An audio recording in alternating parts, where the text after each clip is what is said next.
Hi, good night. We're here in Community Advisors RSR. My name is Raimundo Reyes. I'm the host for Community Advisors RSR, co-host Eduardo Rodriguez from LULAC District Council 18. Maria couldn't join us today. She's also a co-host. And today we're going to be talking about how domestic politics affects international politics. Right now we're dealing with an election here domestically. The presidential election, very important. Hopefully everybody's voting. And whoever gets elected is going to have an effect on international politics. We have a lot of There's a lot of issues happening, a lot of things happening in the political arena, international political arena. We still have the Syrian conflict. We still have in Libya the conflict. We have a new conflict that just came up. A new problem, the war in the Caucasus, Armenia, Azerbaijan, and here in Latin America, in Bolivia. Evo Morales got elected, and we had with Mexico that former top military Cienfuegos got arrested here in the States. So there's a lot happening, and all of that, and there's an election happening as well. So people are watching that in their nations, and people are taking steps how to interact whenever whatever happens. For example, there was an interesting article that I saw in the news. They were talking about Turkey and the European Union and the United States. So a lot of things are happening. And so before we talk into the topics and into international politics, Eduardo. Yeah, so my name is Ed Rodriguez, and I'm one of the deputy district directors for LULAC here in Houston, District 18. And we have a lot of information that we have to do with regards to international politics. Why is that a big deal? Well, it's a big deal even to LULAC. LULAC has a lot of things that we do as far as immigration, as far as dealing with the different countries and the consulates and what have you. Not just people that are here undocumented, but even the people that are here with residency. Sometimes they'll get a job at a very nice place, like say maybe AT&T, and then something will happen. They'll get hurt or what have you, and then they try to get some help, medical help, or they may need to seek some kind of legal advice. And the big corporations like AT&T may give them a hard time. We step in when we are asked to, and we talk with the consul and get the consuls involved. That becomes an international deal. Why? AT&T doesn't only deal with things here in the United States. They're all over the world. They provide fiber optics all over the world and the training that goes along with it and so on and so on.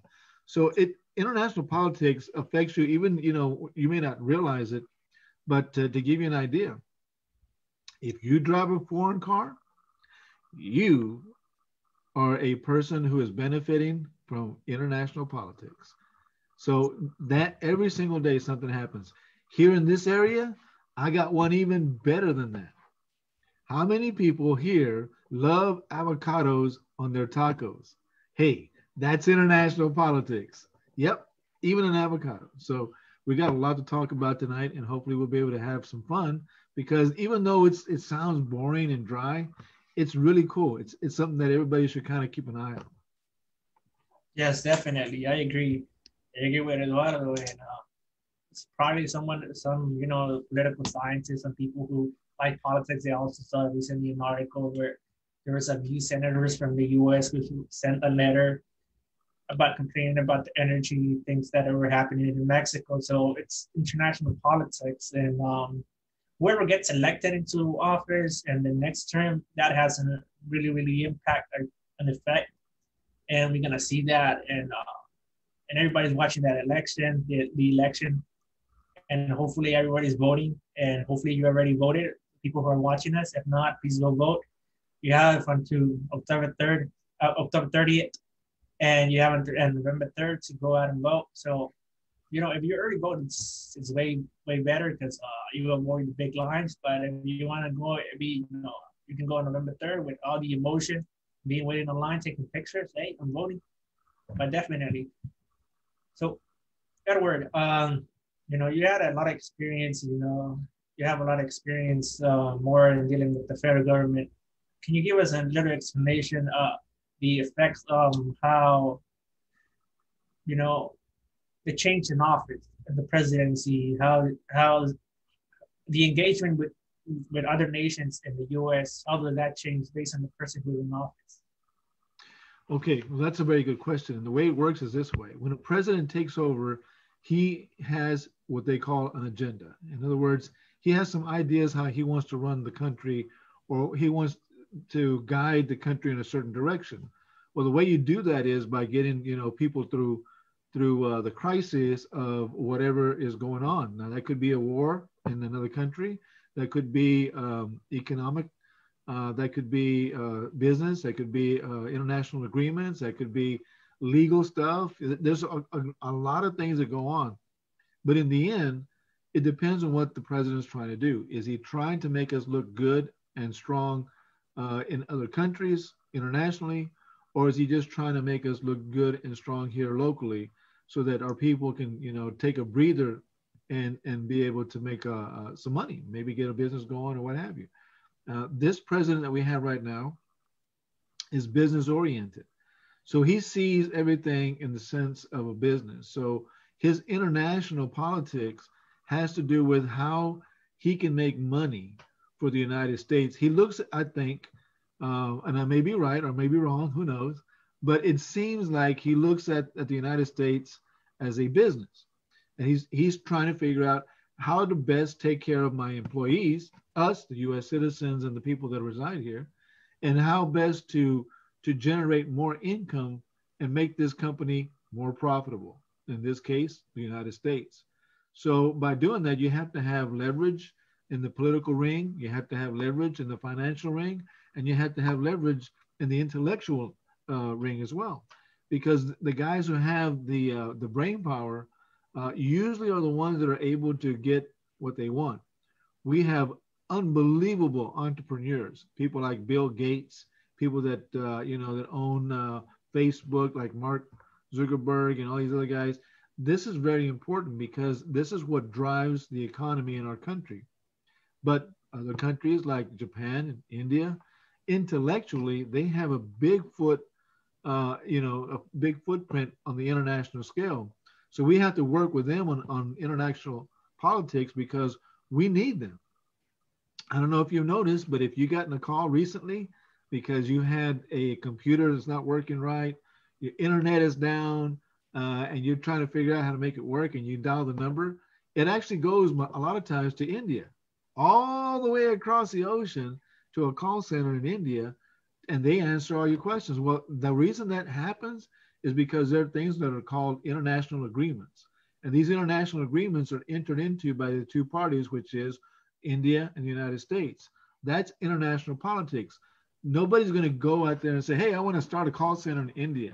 And India's going to say, yeah, go ahead, man. Don't worry about it. Just buy this and you're good to go. It doesn't work that way. When we go and try to do things like that in other countries, our politicians become very important. They're the ones that go out there and they say, okay, we have people who want to invest in your country. How do we do it? What do we got to do? And what do you want in return? Because believe it or not, they're going to want something. That's just how it works. So these agreements, they help everybody, but it is something that's very important. You put the right president in the office and you can get some great results. You put the wrong guy in, you can get some lousy results. But in either case, you're going to get a result. How does it affect us here? How best for me to say it this way? What has that got to do with the potholes in my neighborhood? Well, believe it or not, it has a lot to do with the potholes in my neighborhood because asphalt is regulated by the Clean Air Act. The Clean Air Act is regulated by the international associations or the international coalitions such as the United Nations. And that's, done with a clean, what is it called? The G8 pack that is done with, so everybody has even China can sit there and say, hey, you're filling in too many potholes. It's causing methane to rise. It's amazing. Little bitty things like that have a big impact. Or here's another one. You know what? The road is so bad, we're going to tear out the road. We're just going to put some brand new asphalt on the whole road, and we're going to be able to. Well, if the company doesn't treat, and I mean literally treat, the dirt correctly, if it doesn't put the proper linings, if it doesn't put the proper dirt and requirements that it needs for that asphalt, asphalt is just nothing but oil, tar, and rocks. That's it. And you know what happens to that stuff when it rains? It seeps into the ground. So if the ground is not properly taken care of, that stuff seeps into the water system, which you and I drink. So that's governed by an international agreement for us not to do that. We need to take care of our water. So there's a lot of things that go on like that. Definitely, I agree. Everything, everything involves international politics, like Eduardo said. Like potholes and also what you buy, like bottled water, believe it or not, sometimes. Oh, and the beloved coffee. Woo, yes. Oh man. Hey, Juan Valdez, man, he's not from this country. We have to go down there to Central America, to Colombia, and get Juan Valdez to help us pick some beans, coffee beans, so we can come up here and sell you a cup of coffee for $2 or $3. When over there, you can just pick it off the tree. So there you go. But yeah, that's an agreement too. Yeah, it's amazing how much stuff that we have that a lot of people don't realize uh, has to do with international politics. Nafta, remember Nafta? That was a big deal. That's now changed to the Canadian Oh, American Mexican Program or Act or something like that. All that's international. When somebody comes in from another country on an airplane, when they land here, we as the United States have to allow them to come into our country if they meet certain qualifications. And if they're not, we have to make arrangements to send them back. You know that we're not allowed by law. We can't just send people back when we want to. We have to notify the consul. We have to allow the consul and the ambassador of those countries to say, yep, that person belongs to me. If they say, nope, that person doesn't belong to me, I can't send them back to that country. Even though that plane came from their country, I can't send them back to that country. Why? International agreement. So there's just so many things that we do. So this election is very, very important because the right candidate could help us do a lot of great things on an international level that helps us here in the United States, either with the cost of fuel or the cost of food or the cost of just doing business every day. So even the person who, like I said, the little guy here in Houston who has a food truck and he's selling tacos in the morning and he's throwing on a big old slab of avocados, that avocado is being affected by our politicians. definitely agreed.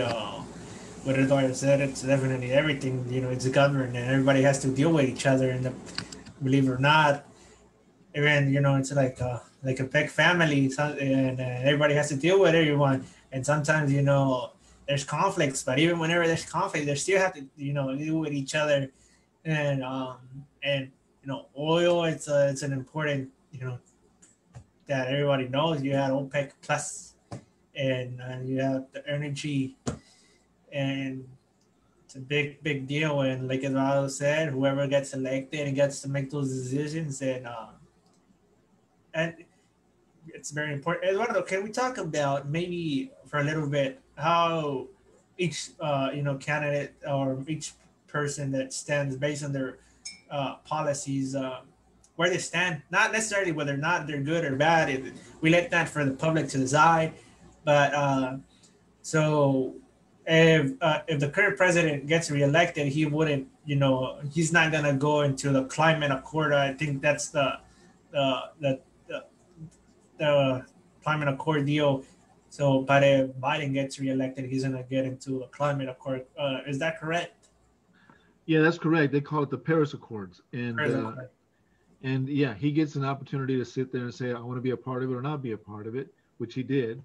And he has an opportunity to say that he's going to be going back or not going back if he gets reelected. Right now, we're not part of it because he got out of it because he felt that we were not being treated fair. We were paying almost 150 billion or 1.5 trillion. It's something like that. And China and some others were only paying like 38 million, literally nothing. and he had a problem with that, which is fine. I have heard him say, but I only heard it say about once, about 4 months ago, that that it would be something he would look into about rejoining if everybody was paying their equal share. So he's Yeah. not saying it's a bad deal; it's a good deal, and that's an important deal. Is that the only thing that we have? No, we also have the international market of OPEC. OPEC deals with all of the fossil fuels. That's Yep. oil, natural gas, gasoline cells, and that's important because every country in the world relies on fuel for one thing or another, either for the boats going in the ocean, for the jet fighters that are used in their military, for transporting people back and forth all over the world, the trains that deliver goods and products from city to city. So there's a lot of things that go on there. And if that's not taken care of and monitored correctly, then we have a problem with that. And that's an international accord. When OPEC sits there and they decide whether the price of gas goes up or down, there's an international agreement in place that they have to notify the countries with enough time for us to go ahead and get a hold of our financial people, which we call the Fed, and start looking at maybe we have to raise the interest rate or lower the interest rate so we can kind of keep the price of gas in our country at a decent price. Right now is a very good example. We have COVID going on right now, which was an international incident, and he's having to deal with international politicians every single day. But the price of gas relatively, has stayed very low. I mean, guys, let's face it, when we were doing really good about 2 years ago, the price of gas was getting close to $3. It has stayed under $2 for the most part during this whole thing so far. Is that great news? Yeah, it's awesome news because we have an opportunity to go out and do some things. And here's the deal behind that is it's called um, demand. The price goes up or down with the demand of the product. So the more demand there is, then the price goes up. So they can kind of keep it at a place where they don't sell all the gas. If there's no demand, they try to sell more and drop the price so you buy more. And that's one of the things that's going on right now. It's interesting because there's still a steady demand, but the prices stayed low, and that's something that needs to be looked into. It's great. Now, the other side of the coin is we have President candidate President presidential candidate Biden, who he also has some ideas on how he wants to do things. He said that if he comes into office, he's going to want to look at joining the accords really quick, getting back in there, going back into the United Nations and started working with them again, and dealing with China on a steady basis. So he's got international ideas that he thinks are going to be more beneficial to the country and to the relationships in general. So is that going to have an effect on us? Yeah, it's going to have a major effect. Now, do the prices go up or down? We're not really going to know until we get an opportunity to get there. A lot of times, initially, the price will go up a little bit until everything kind of settles down, and then we'll get back to a good location. The good thing about our country is that private companies and private individuals, this country, Britain, Australia, Canada, and a couple of other first what we call first world countries are the citizens and the companies are allowed to engage in international trade on their own. They don't necessarily need a politician to help them out. Although eventually you're going to get one involved, but you're allowed to go out there and start setting up things. Like I can go down to Mexico and open an office if I want to open one. Now, I, not being a citizen of Mexico, can't do that. I have to get somebody who's a citizen of Mexico to be able to do that because the laws down there are different than here. But it doesn't mean that I can't go do that. I can, and I don't need a politician to help me or all that stuff. But we could. I mean, I could end up in some trouble, or I do something wrong, and then I have to get that guy to help me out. But for the most part, we're able to do that, and that's only because our political leadership has such a great relationship internationally with a lot of countries, and it gives us that opportunity to be a little bit more flexible with our people. So it's amazing how things work out. Definitely, I agree. Yeah, definitely. Everybody works for each other. Everybody has a platform, and they're not both candidates. As in now, both candidates have their policies, their platforms, and international politics, and we obviously know how one wants to engage and how the other wants to engage, and we're not stating our opinions. We're saying that whatever we have seen, but you can see clearly what has happened, and you can always go into the websites. You can always Google some articles, and you will find them. We're not saying nothing that it's not true. We're saying facts, and it's there, and they have spoken about it, and if someone has retracted from a statement, that's on them. But as it is, we conducted research a couple, for to prepare for this show, and as it is, before we went live, everything was still factual. It was still facts, what I'm trying to say. And so you can always look at their policies have a great effect on us, us, the American people who live inside the United States. It has a great effect, and because of prices of things, and you can see it, and sometimes things happen. For example, we all know what was happening, when the China and the United States went at it, when everybody was calling it like they was having some disputes on their economies and fighting, and the farmers, they talked about it and everything. So it has an effect. You have to actually see it and see it, and why is it important in international politics, and why we did this show today to talk about it, the importance of international politics. And for Hispanic and Latinos, it's very, very important, because also part of our community, you know, a big part of our community, immigration, it's a hot topic, and that deals with international politics, because how does the United States government, whoever wins the election, how are they gonna interact with other nations? How are they gonna interact with them? Is it gonna be a friendly relationship, as we're equals, or has it going to be the relationship? Or how does the caravans and all of that? All of that is international politics, and it has to be fix, and they have to work around it and fix the situation, and it's like it is not like the president who is here in the States tells the president from other nations to do what they want them to, what the president of the United States wants them to do. They're not gonna follow right away, so they have to work with each other and figure out a solution, because they also, domestically, all those presidents, all those governments, they also have elections, and they also have people. They also think, they also believe, and they also have their own opinions and ideas, and so everybody has to work with each other. Well, not only that, we also have something else that's just as important, and like you said, with the Latinos especially, the Latin community is something that's very unique in the United States, and is also very unique in the world. One of the things that a lot of times we don't hear, but we should, and that is the fact that if you were to take the United States, we're going to leave Canada where it's at right now, because Canada really doesn't have much of an influence on anything. But if you take the United States out and you were to switch the United States with Spain, 1/3 of the world speaks Spanish. 1/3, from top to bottom. We as Latinos, we actually control 1/3 of the entire world. No other race says that. No other race has that much land. We're the only ones. So why is international politics important to us? Well, it's important because there's a lot of things that we have that we could use to make things better for ourselves.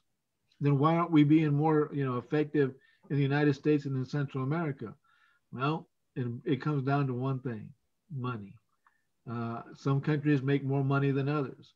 Could we do a better job? Yeah, but there's problems in this.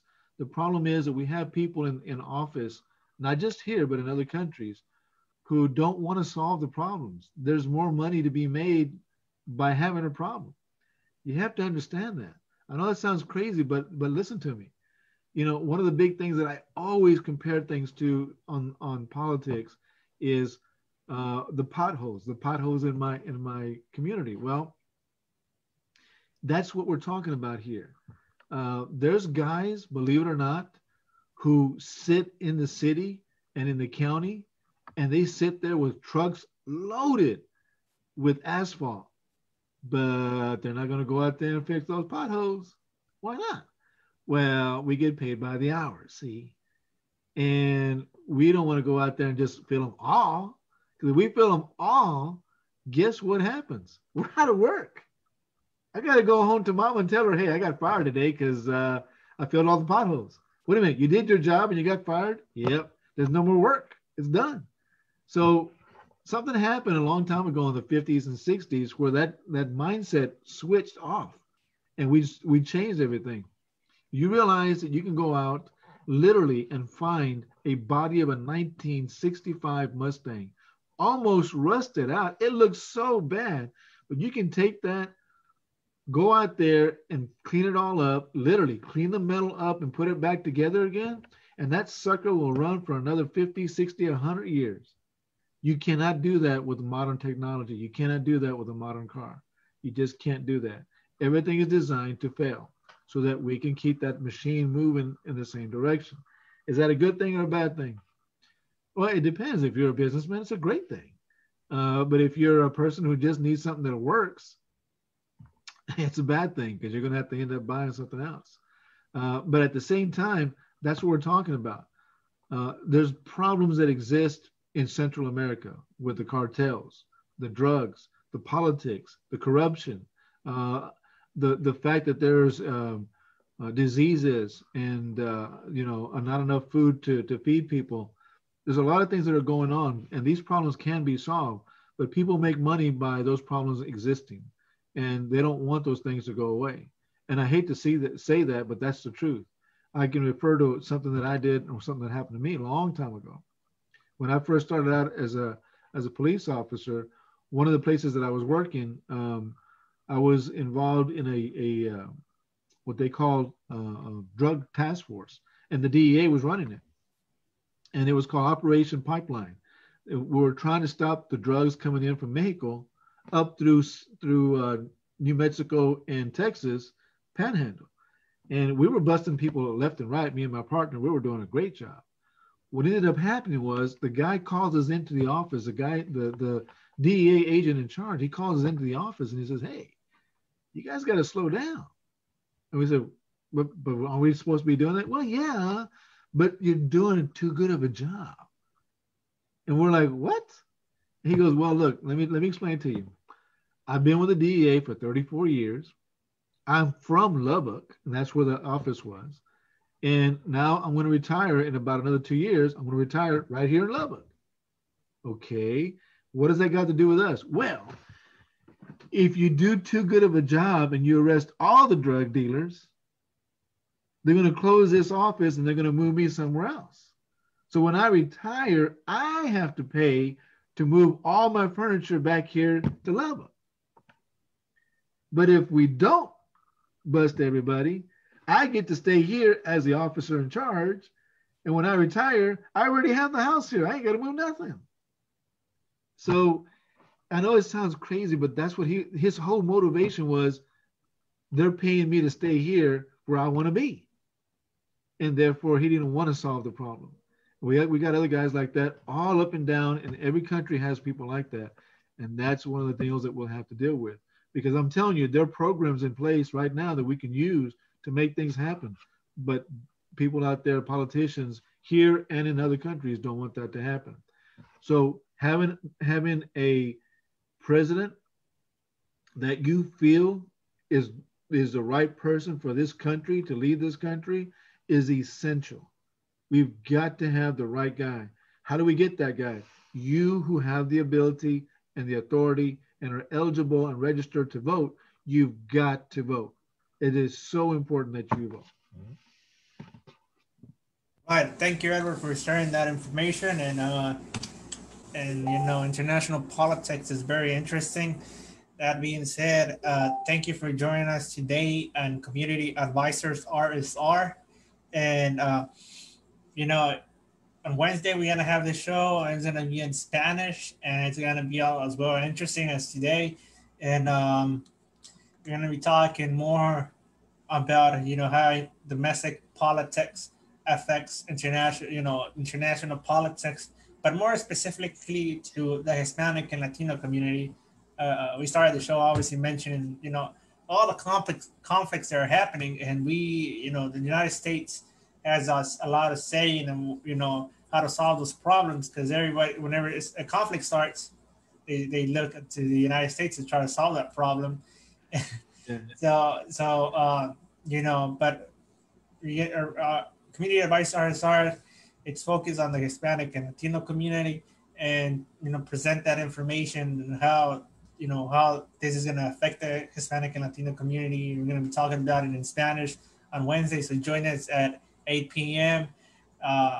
For an hour and 15-minute show. It's going to be very interesting, and in the following, as we get closer to the election, we're gonna be having some shows talking about politics, and directly into politics, and we're gonna provide as much information as possible, but based on facts.